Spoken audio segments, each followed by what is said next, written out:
Bismillahirrahmanirrahim. Assalamualaikum warahmatullahi wabarakatuh. Perkenalkan, nama saya Jumaidi Rahman dengan NIM A1C019116 jurusan akuntansi. Pada video kali ini saya akan mempresentasikan terkait dengan analisis tidak terbatas pada rasio likuiditas, rentabilitas, solvabilitas pada perusahaan PT Antam. Presentasi pada kali ini sebagai tugas UAS, ujian akhir semester mata kuliah analisa laporan keuangan. Baik, langsung saja ke pembahasannya. Yang pertama yaitu sekilas tentang PT Antam. Antam anggota dari MIND ID, Mining Industri Indonesia, BUMN Holding Industri Pertambangan merupakan perusahaan pertambangan yang terdiversifikasi dan terintegrasi secara vertikal yang berorientasi ekspor melalui wilayah operasi yang tersebar di seluruh Indonesia yang kaya akan bahan mineral. Kegiatan Antam mencakup eksplorasi, penambangan, pengolahan, serta pemasaran dari komoditas biji nikel, ferronikel, emas, perak, bauksit, dan batu bara.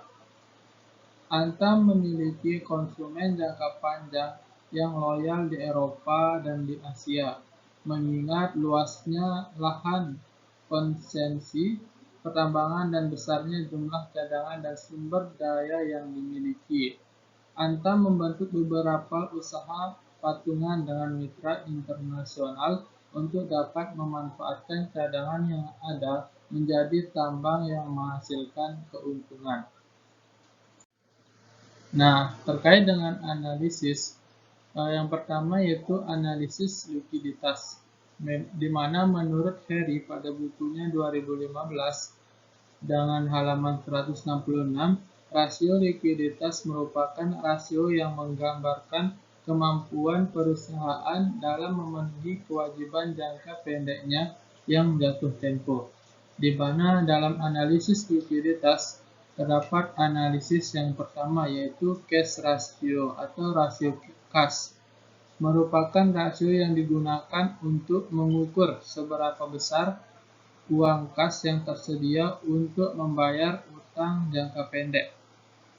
Rumus dari cash ratio adalah kas dan setara kas dibagi dengan hutang lancar dikali dengan 100%.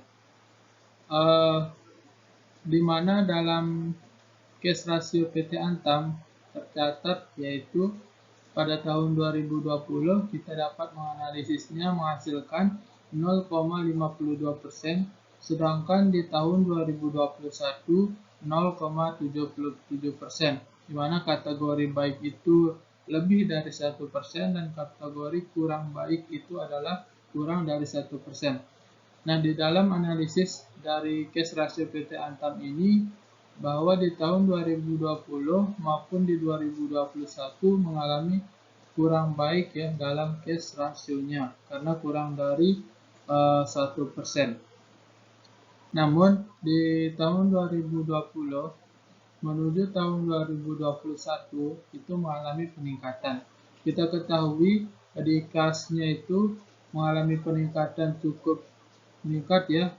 Untuk kasnya di tahun 2020 juga banyak perusahaan yang mengalami dampak akibat pandemi COVID-19. Nah, besar kemungkinan ya di tahun 2020 ini dari PT Antam yaitu masih terdampak ya sangat parah terkait dengan dampak dari COVID-19. Nah, di tahun 2021 mampu bangkit atau mulai bangkit sehingga kasnya dan setara kasnya itu mulai meningkat sehingga cash ratio dari tahun 2021 ke 2021 juga meningkat walaupun belum dikategorikan baik. Selanjutnya tentang rasio lancar ya, terkait dengan rasio likuiditas yang kedua yaitu rasio lancar, merupakan rasio untuk mengukur kemampuan perusahaan dalam memenuhi kewajiban jangka pendeknya yang segera jatuh tempo dengan menggunakan aset lancar yang tersedia. Rumus dari rasio lancar ini yaitu aset lancar dibagi dengan hutang lancar lalu dikalikan dengan 100%. Nah, rasio lancar dari PT Antam adalah di tahun 2020 yaitu rasio lancarnya itu 1,21% dan di tahun 2021 mengalami peningkatan sebesar 1,79%, di mana kategori baik itu 1,5% sampai dengan 3%. Nah, dapat disimpulkan bahwa di tahun 2020 menuju tahun 2021 ini mengalami peningkatan yang cukup baik, di mana kita ketahui di tahun 2020 itu kategorinya masih kurang baik, dan di tahun 2021 mengalami peningkatan yang berubah menjadi kategori baik dalam rasio lancar ini, sehingga aset lancarnya ini dapat dikategorikan baik untuk mengakomodir atau menunjang hutang lancar yang dimiliki perusahaan. Yang selanjutnya yaitu terkait dengan analisis yang kedua, yaitu analisis rentabilitas, di mana mengukur kemampuan perusahaan menghasilkan keuntungan pada tingkat penjualan, aset, dan modal saham yang tertentu. Di mana dalam analisis rentabilitas ini yang pertama ada analisis hasil pengembalian atas aset atau return on asset, merupakan rasio yang menunjukkan seberapa besar kontribusi aset dalam menciptakan laba bersih. Rumus dari return on asset adalah laba bersih dibagi dengan total aset lalu dikali dengan 100%. Tercatat return on asset PT Antam adalah tahun 2020 itu ada 0,03% dan tahun 2021 mengalami kenaikan 0,03% menjadi 0,06%, sehingga di tahun 2020 menuju 2021 mengalami peningkatan untuk return on assetnya, walaupun tidak banyak. Namun sama dengan analisis likuiditas tadi, kebanyakan mengalami peningkatan di tahun 2021. Ini menunjukkan sekali lagi membaiknya atau mampunya perusahaan mengimbangi dampak dari COVID-19 yang sudah terjadi. Selanjutnya terkait dengan analisis rentabilitas yang kedua, yaitu ada analisis hasil pengembalian atas ekuitas, return on ekuitas, merupakan seberapa besar kontribusi ekuitas dalam menciptakan laba bersih. Rumus dari return on ekuitas ini adalah laba bersih dibagi dengan total ekuitas lalu dikali dengan 100%.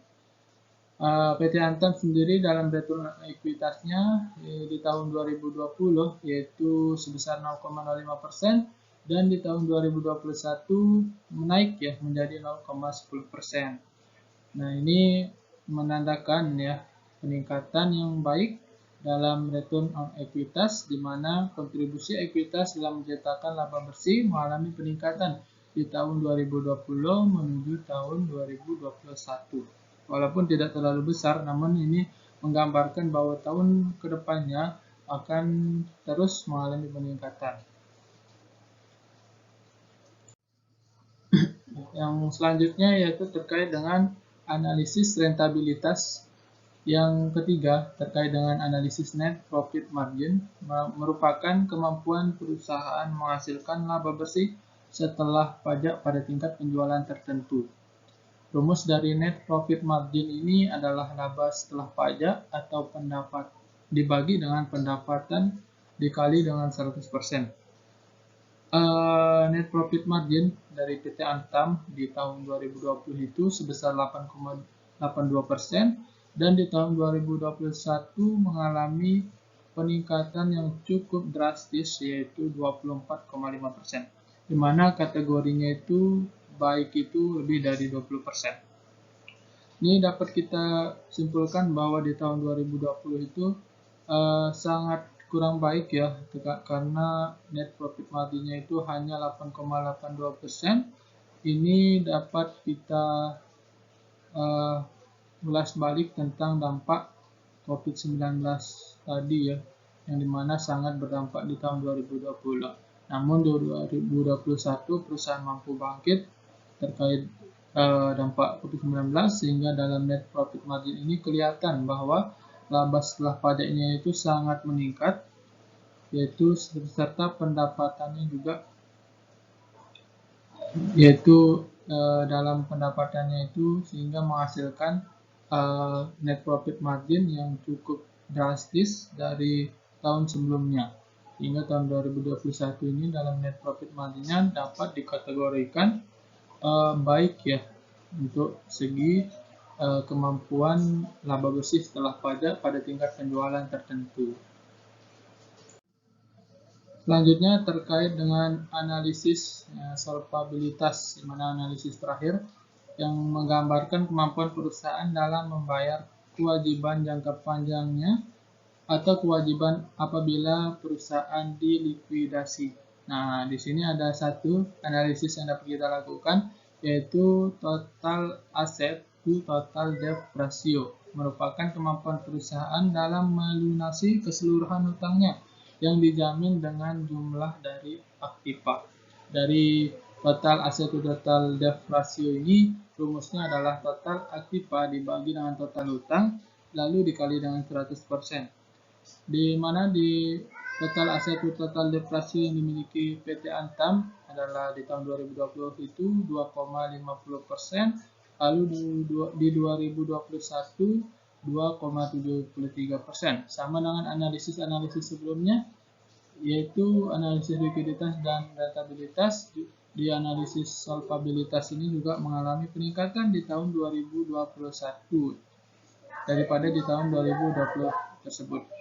Sehingga total aktiva untuk apabila perusahaan itu dilikuidasi, maka total aktiva dapat dikategorikan dapat melunasi total hutang perusahaan dengan menjual semua aktiva ya, karena nilai aktiva dari total dari PT Antam ini dapat mengakomodir total atau seluruh total hutang yang dimiliki perusahaan.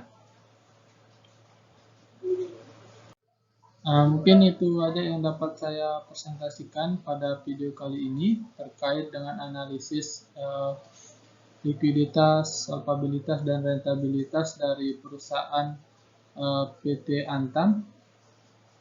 Semoga bermanfaat. Namun kesimpulan yang dapat kita ambil dari analisis tersebut adalah di mana COVID-19 sangat berdampak pada PT Antam di tahun 2020 terlihat dari beberapa analisis tadi, dan di tahun 2021 perusahaan Antam atau PT Antam dapat menyesuaikan dengan COVID-19 sehingga banyak peningkatan yang terjadi di beberapa analisis yang sudah dilakukan tadi. Itu aja yang dapat saya sampaikan. Terima kasih. Mohon maaf apabila banyak kekurangan, banyak salah kata, dan selebihnya apabila video ini bermanfaat, semoga bermanfaat. Saya ucapkan terima kasih. Sekian. Assalamualaikum warahmatullahi wabarakatuh.